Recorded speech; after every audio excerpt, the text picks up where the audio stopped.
What it do? It's your boy, Stank 815, and I'm back with another reaction video. Shout out to Culture Cover for this video. Man, we about to get into it. This is a video, I guess, about Katt Williams and Charleston White. Shout out to Katt Williams, one of my favorite comedians. Shout out to the homie Charleston White, man. Real good dude. I was actually got a chance to meet Charleston White. I know a lot of y'all don't like Charleston White. I fucks with Charleston White. Charleston White, get at me, my boy. Yeah. We about to get into this video, man. Like I said, I rock with Charleston White. I rock with Katt Williams. I rock with Jaguar Wright. I don't care about nobody getting mad. Shout out to Charleston White. He be speaking facts. Katt Williams be speaking facts, you know? So let's get into this video. When these rappers get not incidental, somebody I make believe $100 that. million and now don't have to talk to that artist or none of their crew, don't have to validate none of their contracts. Now only got to deal with the mama, only got to see her once a year, and it's over. And the money goes up and up and up. I ain't got That's nothing true. to do with what's in your mind and what you want to project. I just know your destruction makes money. You came to provide y'all destruction, and it's gonna benefit me and my family. Why would I turn you down? Do you turn down the pregnant drug addict who's trying to buy crack from you, brother? I'm gonna say some anti-Spanish shit. I'm a Jacob. I'm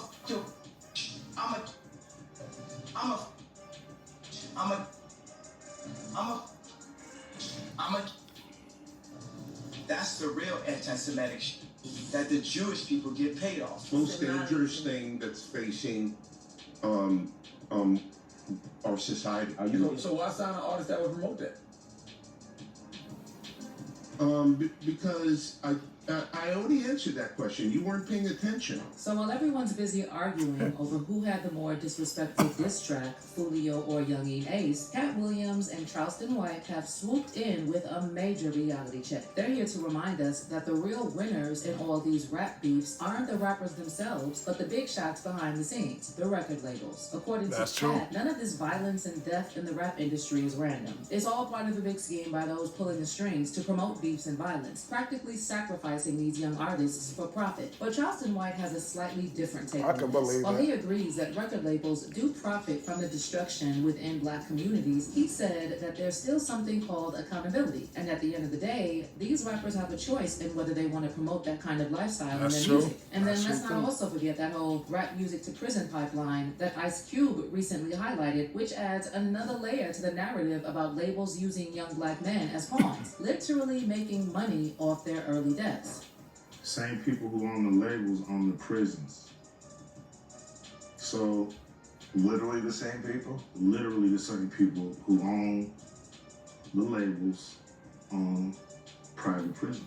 So yeah, this rabbit Yeah. hole is as dark and deep as it sounds. So buckle up, because I'm about to break it all down for you. So this $20 million guy, but they reaped $60 million in benefits.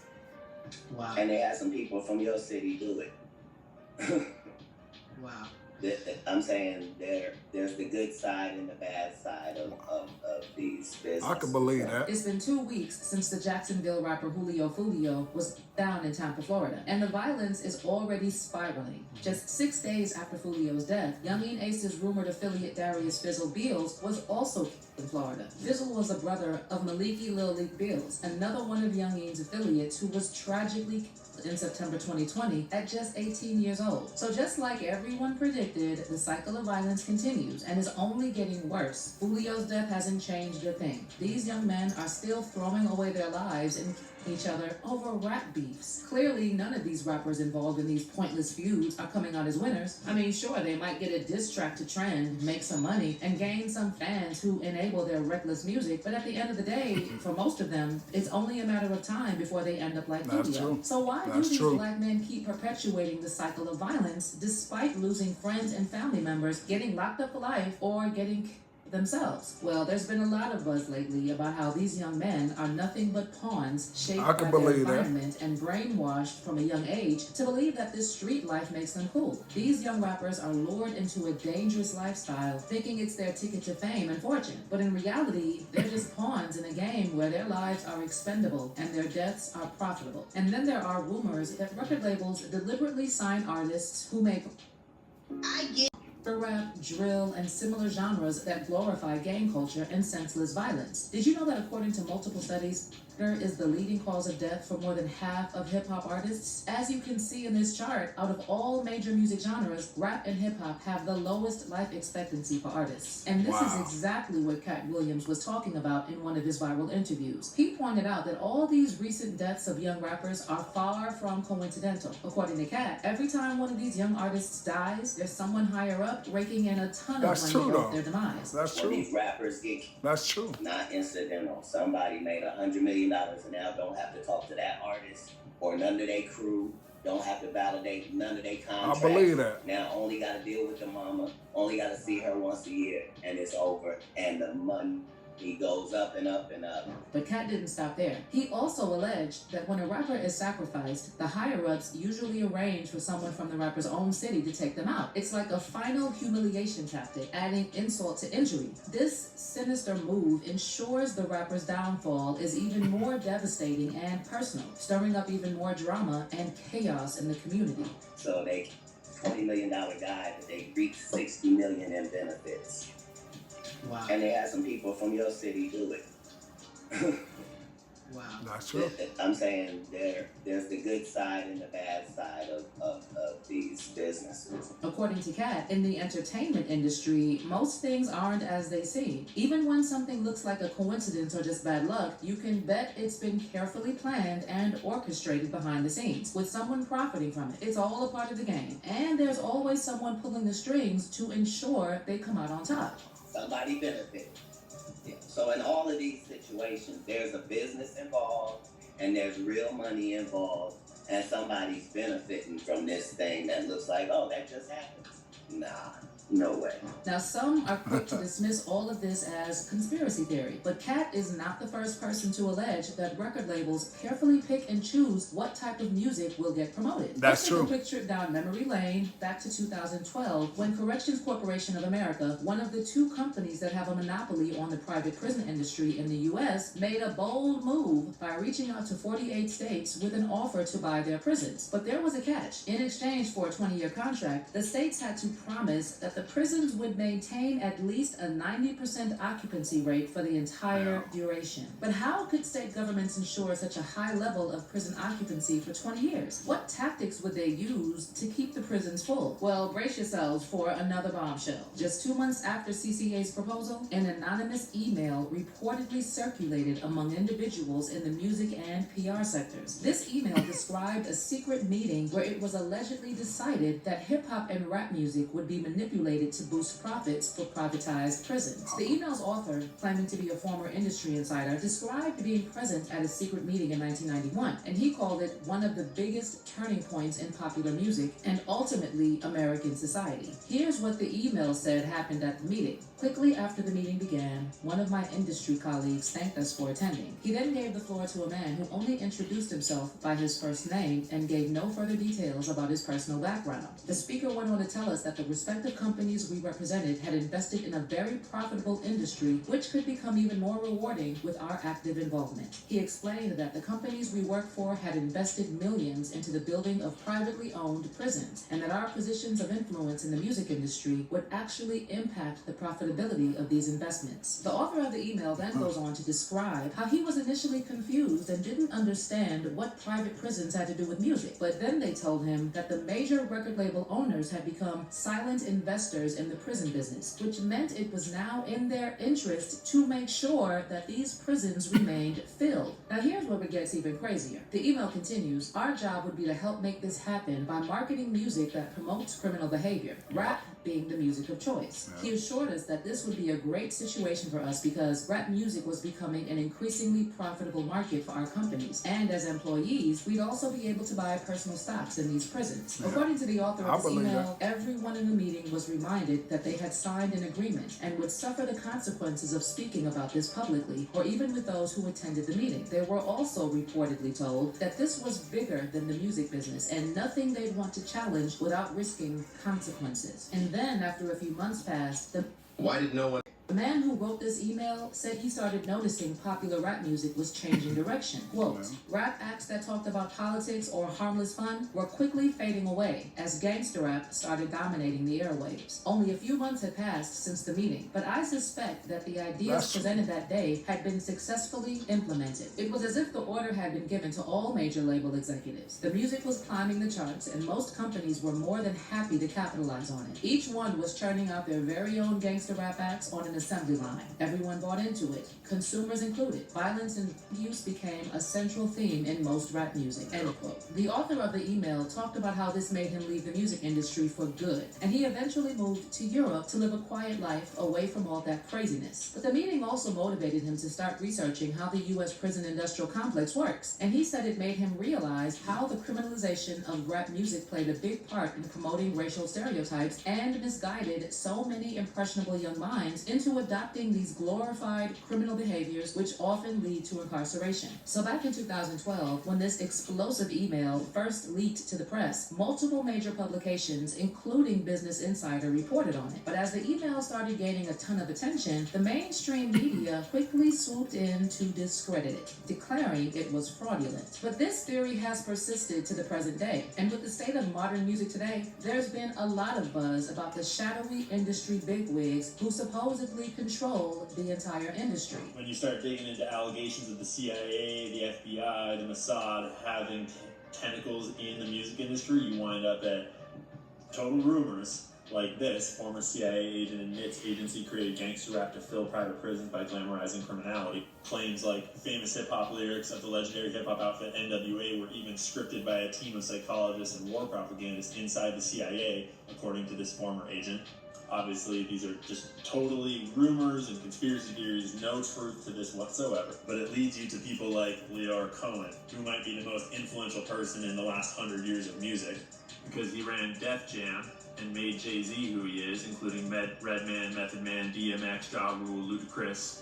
But it doesn't stop with rap music. We got Bon Jovi, Mariah Carey, Shania Twain, Elvis Costello, Ashanti, Nickelback, Slipknot, Sum 41, The Killers, Slayer. But then we've also got his protege, Julie Greenwald, that got elevated through this merger that he brokered and managed the Black Keys, Bruno Mars, Death Cab for Cutie, Jason Mraz, Kid Rock, Lupe Fiasco, Wiz Khalifa. That would be this Julie Greenwald. And then we've got Lucian Grange, the CEO of Universal Music Group. He's the one that is directly implicated and named in this lawsuit. And so, what you wind up with is a rap industry, a music industry that is full of people that are creating the types of music that the people above them, that the people that hire them, that the people that manage them want them to make.